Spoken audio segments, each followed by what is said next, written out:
Hello guys, this is Shivam Chhabra. Welcome to my YouTube channel.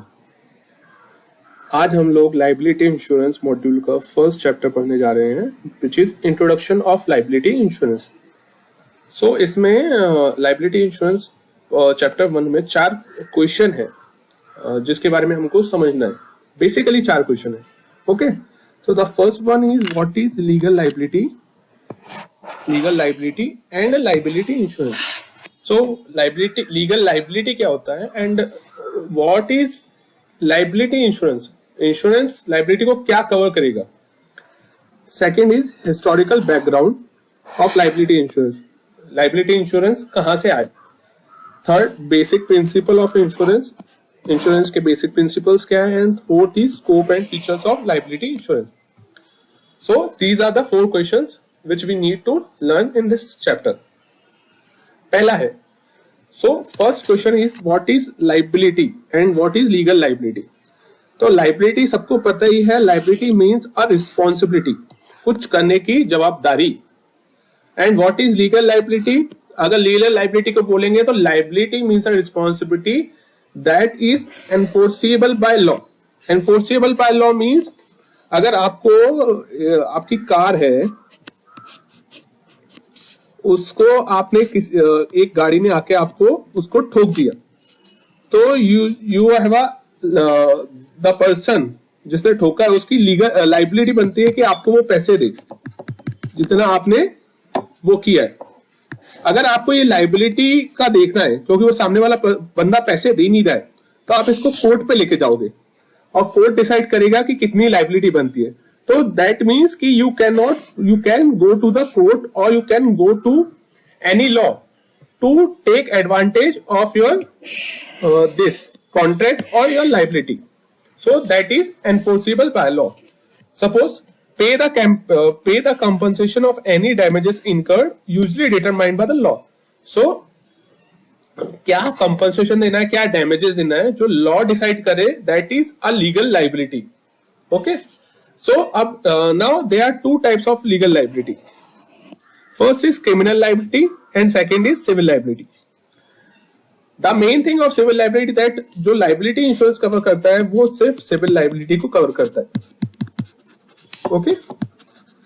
criminal liability को नहीं cover करता है liability insurance. So what is criminal liability? Criminal liability enforced by the state. जो state government होता है वो enforce करता है। सेकेंड, जो इसमें लाइबिलिटी होती है, जो भी फाइन और इम्प्रिजनमेंट और बोथ, तो इसमें फाइन्स यूज करते हैं, इम्प्रिजनमेंट मतलब जेल हो सकता है और दोनों भी हो सकते हैं क्रिमिनल लाइबिलिटी। सिविल लाइबिलिटी में एक्शन बाय अनदर पार्टी, जैसे मैंने बताया, जैसे आपकी कोई गाड़ी को ठोक के चले गया तो आप उसके अगेंस्ट केस फाइल करोगे। स्टेट गवर्नमेंट नहीं करेगा, स्टेट गवर्नमेंट क्रिमिनल लाइबिलिटी में करता है, सिविल लाइबिलिटी में नहीं करता है। सेकेंड थिंग, इसमें जो कॉम्पनसेशन होता है उसको डैमेजेस और कॉम्पनसेशन टर्म यूज करते हैं, इसमें फाइन यूज नहीं करते। फाइन क्रिमिनल लाइबिलिटी के अंदर यूज करते हैं, सिविल लाइबिलिटी में 2 टर्म यूज करते हैं, डैमेजेस और कॉम्पनसेशन, जो हमारे लिए कोर्ट डिसाइड करेगा। नाउ सिविल लाइबिलिटी किस किस के अंडर अराइज हो सकता है, तो दे आर 3 वेज जहां से सिविल लाइबिलिटी अराइज हो सकता है। First, statutory law. अब what is mean by statutory laws. Statutory laws means, मैं थोड़ा सा नीचे जाऊंगा आपको समझाने के लिए। स्टैट्यूटरी लॉज मींस कोई भी ऐसा एक्ट है जहां पर लिखा हुआ है कि अगर कुछ हो जाता है तो यू आर लाइबल और you have a responsibility to pay damage. Suppose करो this is workman compensation act. इसके अंदर क्या बोलता है कि अगर एम्प्लॉय वर्किंग के जो एम्प्लॉयर के अंडर वर्क कर रहा है, अगर उसको एम्प्लॉयमेंट के दौरान कुछ भी हो जाता है तो एम्प्लॉयर हैज अ रिस्पॉन्सिबिलिटी वो एम्प्लॉय को कॉम्पनसेशन दे ताकि वो रिकवर हो सके। ऐसे ही मोटर व्हीकल एक्ट में बोलते हैं अगर कोई पार्टी ने आपने किसी दूसरे थर्ड पार्टी को एक्सीडेंट से डैमेज कर दिया है तो आपकी लाइबिलिटी बनती है, आप उसको पैसे दो, डैमेजेस और कॉम्पनसेशन दो। तो ये होता है स्टैट्यूटरी लॉ। स्टैट्यूटरी लॉ मतलब जो लॉ कोई ने बनाया है सेंट्रल गवर्नमेंट और स्टेट गवर्नमेंट ने, उसके अंडर कोई भी लाइबिलिटी अराइज होती है तो वो आपको देनी है। Second, liabilities arise under a contract. अब अंडर अ कॉन्ट्रैक्ट मतलब ए ने बी के साथ कॉन्ट्रैक्ट किया। ए ने बोला कि अगर बी ने कुछ किया तो मैं उसको इतना पे करूंगा। सपोज करो ए ने बोला बी को कि आप मेरे को 100 किलोमीटर दौड़ के दिखाओ तो मैं आपको 1000 रुपीज दूंगा, और बी ने 100 किलोमीटर दौड़ के बता दिया, बट ए अब बी को 1000 रुपीज नहीं दे रहा है, तो ये कोर्ट के अंदर जा सकता है और उसको डिमांड कर सकता है 1000 रुपीज, क्योंकि ए की लाइबिलिटी बन गई है बी को 1000 रुपीज देने की, क्योंकि उसने कॉन्ट्रैक्ट की कंडीशंस को मान लिया है और उसने फुलफिल कर लिया है। तो A has a liability to B to pay 1000 rupees to B. If the A denies to pay B of rupees 1000 rupees, then B can go to court, और वो वहां पर जाके अपना जो भी कॉन्ट्रैक्ट की टर्म्स एंड कंडीशंस है वो बता सकता है। तो ये हो गया first, second this, and third is arise under common law. Under common law means suppose करो आप बाहर जाके खाना खा रहे हो, ए गोज टू लंच,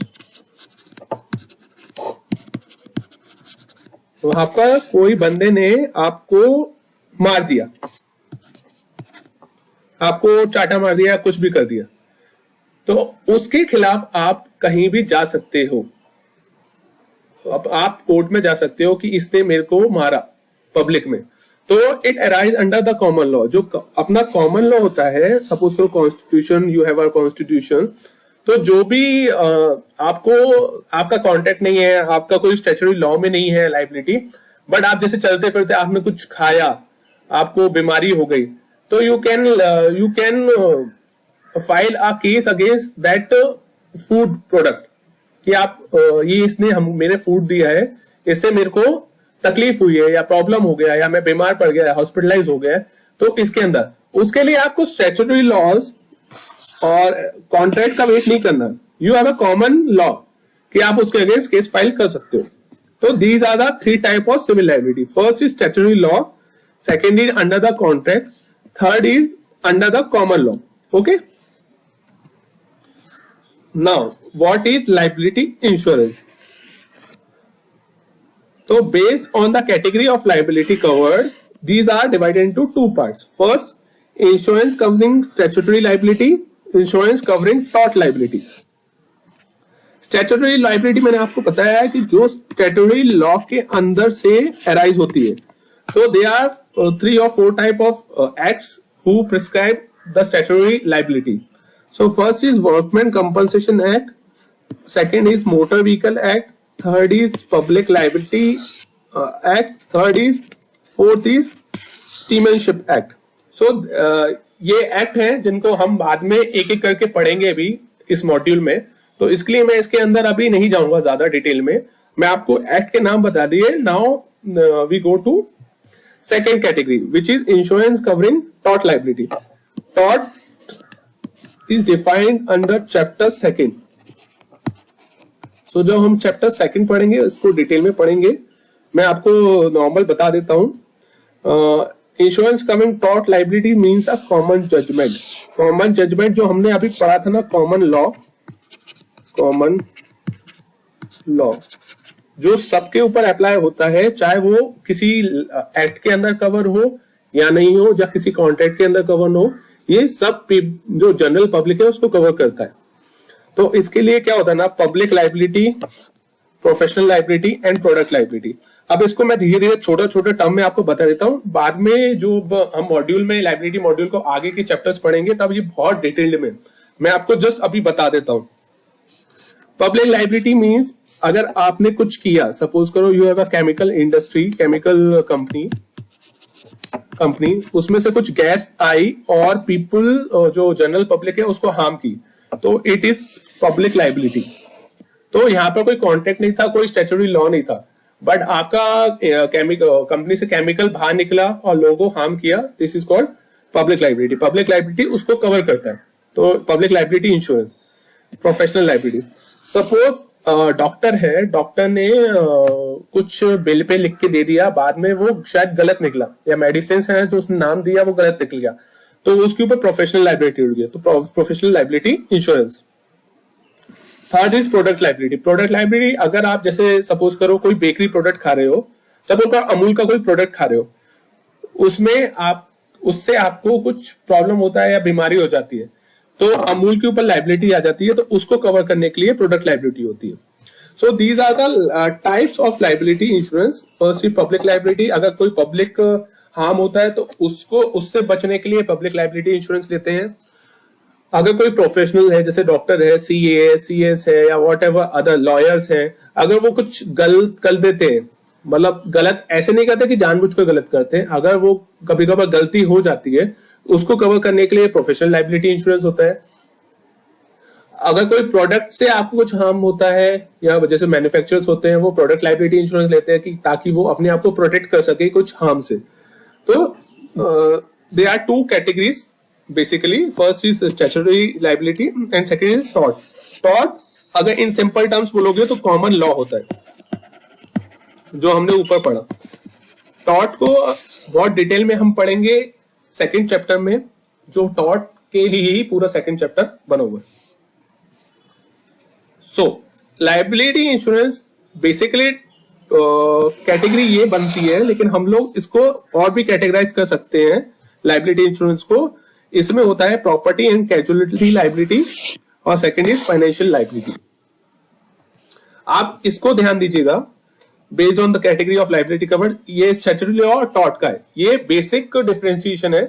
उसके बाद हम लोग अपने ईज के लिए जो इंश्योरेंस कंपनीज होती हैं उसको डिवाइड करते हैं टू टाइप्स में। First is property and casualty liability and second is financial liability. अब प्रॉपर्टी और कुछ इंजरी होती है थर्ड पर्सन, तो इसमें कवर होता है, और अगर किसी को फाइनेंशियल लॉस होता है तो वो इस कैटेगरी में कवर होता है। तो they are two differentiation. First is statutory, this is statutory law वाला जो लाइबिलिटी है और टॉर्ट वाला लाइबिलिटी है, उसको बेसिकली आगे जाके दो में डिफरेंशिएट कर दिया है। कोई प्रॉपर्टी या किसी को इंजरी हो रही है तो वो इस कैटेगरी में आ जाएगा, और फाइनेंशियल लाइबिलिटी हो रही है, फाइनेंशियल लॉस हो रहा है तो इस कैटेगरी में आ जाएगा। अंडरस्टूड? ओके। तो हमने अभी फर्स्ट वाला क्वेश्चन, ये वाला क्वेश्चन कवर कर लिया है। What is legal liability, what is liability insurance. Liability, legal liability भी किस टाइप की होती है? There are two types of legal liability, criminal liability and civil liability. उसके बाद हमने पढ़ा है कि जो सिविल लाइबिलिटी होती है वो किसके अंडर अराइज हो सकती है। तो arise under statutory law, arise under contract, arise under the common law. फिर लाइबिलिटी इंश्योरेंस क्या होता है? लाइबिलिटी इंश्योरेंस दो पार्ट में डिवाइड है, स्टैट्यूटरी लाइबिलिटी होती है और टॉर्ट की लाइबिलिटी होती है। Tort liability means a common law, जिसमें बेसिक प्रोडक्ट्स आते हैं। आपका पब्लिक लाइबिलिटी आ जाता है, प्रोफेशनल लाइबिलिटी इंश्योरेंस आता है, प्रोडक्ट लाइबिलिटी इंश्योरेंस आता है। उसके बाद हम लोग अपने कैटेगराइज के लिए उसको और क्लासिफिकेशन करते हैं, जैसे property and casualty liability and financial liability. Property and casualty liability में होता है कोई प्रॉपर्टी को डैमेज हो या किसी थर्ड पार्टी को डैमेज हो तो वो इसमें आ जाता है। अगर किसी को फाइनेंशियल लॉस होता है तो वो फाइनेंशियल लाइबिलिटी में आ जाता है। Now we are going to basic principle of insurance. Historical background बाद में पढ़ेंगे, बेसिक प्रिंसिपल ऑफ इंश्योरेंस पढ़ेंगे अपन। So we go to basic principle of insurance. Yes, this is basic principle of insurance. So there are 5 types of principle of insurance. Basic principle. First is insurable interest. Insurable interest. तो insurable interest पहला point है existing of potential legal liability which is capable of being insured. Potential legal liability मतलब आप कोई insurance ले रहे हैं तो उसके लिए कोई भी लाइबिलिटी अराइज होना फ्यूचर में जरूरी है। अगर कोई लाइबिलिटी अराइज नहीं होती है तो वो इंश्योरेंस कॉन्ट्रैक्ट नहीं बनेगा। तो उन्होंने बोला है कि पोटेंशियल लीगल लाइबिलिटी होनी चाहिए आज के दिन में, जो कैपेबल ऑफ बीइंग इंश्योरेंस, मतलब जो उसका इंश्योरेंस आप ले सको। सपोज करो आज मैंने कोई कॉन्ट्रैक्ट किया है किसी से, ए पर्सन से किया है कि मेरे को आज इतना माल डिलीवर करना है, अगर मैं इतने टाइम पर माल डिलीवर नहीं कर पाऊंगा तो उसका लाइबिलिटी बन जाएगा। तो इसमें एक लाइबिलिटी मेरी अराइज हो रही है जिसके लिए मैं इंश्योरेंस ले सकता हूं। तो इट इज एग्जिस्टिंग ऑफ, अगर मैं उनसे कॉन्ट्रैक्ट करूं और मैं बोलूं मैं माल डिलीवर करूंगा और नहीं कर पाया तो कुछ होगा नहीं, तो इसके ऊपर कोई इंश्योरेंस नहीं मिलेगा, क्योंकि यहां पर पोटेंशियल लीगल लाइबिलिटी ही नहीं है। ओके। सेकेंड थिंग, जो पोटेंशियल लीगल लाइबिलिटी है वो must be a subject matter of insurance. जो लाइबिलिटी है, सपोज करो आज मैं उनको पैसे माल नहीं दे पाया, उनके अगेंस्ट मेरे अगेंस्ट सपोज करो 1000 रुपीज मेरे को देने पड़ेंगे, तो जो 1000 रुपीज है it has to be subject matter of insurance. जो लीगल लाइबिलिटी है वो इंश्योरेंस का सब्जेक्ट मैटर होना चाहिए। Third thing, it has to be a legal relation with the subject matter. जो लीगल लाइबिलिटी है और लीगल रिलेशनशिप है वो सब्जेक्ट मैटर से रिलेटेड होना चाहिए। ओके, सपोज करो जब legal relationship with the subject matter होगा, there are two conditions, he will benefit on freedom of liability और विल लूज और क्रिएशन ऑफ लाइबिलिटी। सपोज करो अगर कोई लीगल लाइबिलिटी आ जाती है तो उससे वो बेनिफिट होगा या तो फिर वो क्रिएशन ऑफ लीगल लाइबिलिटी होगा। अंडरस्टूड? एक बार फिर पढ़ते हैं। Existing of potential legal liability which is being insured, potential legal liability insured होनी चाहिए and must be a subject matter and legal relationship with the subject matter। जो subject matter है उसका उससे legal insurance contract का legal relationship होना चाहिए। legal relationship मतलब आज मैं कॉन्ट्रैक्ट कर रहा हूं ए और ए से मैं कॉन्ट्रैक्ट कर रहा हूं तो मेरे पास राइट है कि उसका इंश्योरेंस ले सकूं। कोई भी थर्ड पर्सन सपोज करो डी आता है और बोलेगा मेरे को इसका इंश्योरेंस दो, नो, उसके पास कोई राइट नहीं है, ना लीगल रिलेशनशिप है विद ए, तो सिर्फ ए ही इंश्योरेंस ले सकता है। उसमें से अगर लीगल रिलेशनशिप बताना हो या डिफाइन करना हो तो 2 पॉइंट होता है, फर्स्ट और सेकंड। अगर उससे उसको कोई बेनिफिट मिलता है या फ्रीडम ऑफ लाइबिलिटी मिलती है then it is legal relationship में आ जाता है, और अगर वो लूज और क्रिएशन ऑफ लाइबिलिटी होता है तो वो लीगल रिलेशनशिप में आ जाता है। तो लीगल रिलेशनशिप को डिफाइन करना it's some sort of little bit difficult task in insurance industry. Okay, insurable interest must be capable of measurement in terms of money. जो इंश्योरेबल इंटरेस्ट है, इंश्योरेबल मतलब पोटेंशियल लीगल लाइबिलिटी, और जो legal relationship है must be measurement in terms of money. Suppose करो मैं आज को ए को वादा करता हूं कि मैं उसको 100 kg शुगर पहुंचवाऊंगा विद इन 1 मंथ, और वो अगर नहीं पहुंच पाया तो उसके अगेंस्ट मेरे पास कोई लाइबिलिटी है। जो लाइबिलिटी होगी वो एक्चुअली भी capable of being measured in terms of money, otherwise उसका प्रॉब्लम हो जाएगा क्योंकि कोर्ट क्या बोलेगा फिर कि आपको क्या देना है। So it has to be in major term of money. Okay, तो it is insurable interest. Second is indemnity. Indemnity इसका एक एग्जांपल है, मैंने एग्जांपल लिखा हुआ है यहाँ पर। A enter into a technical collaboration agreement with B, collaborator can expend to the risk has he has an insurable interest. Suppose करो ए ने बी के साथ टेक्निकल कोलैबोरेशन विद किया है, तो कोलैबोरेटर जो है B is expose to the risk, then he can take, he has an insurance matter, तो then he can take insurance policy. Otherwise कोई भी आके बोले कि मेरे को इंश्योरेंस पॉलिसी दो फॉर दिस कॉन्ट्रैक्ट, नहीं होगा। अगर उसका लीगल रिलेशनशिप नहीं है ए के साथ जो कॉन्ट्रैक्ट कर रहा है, then he is not suppose to take insurance और he can not take in insurance from the insurance company to safeguard his liability. Okay.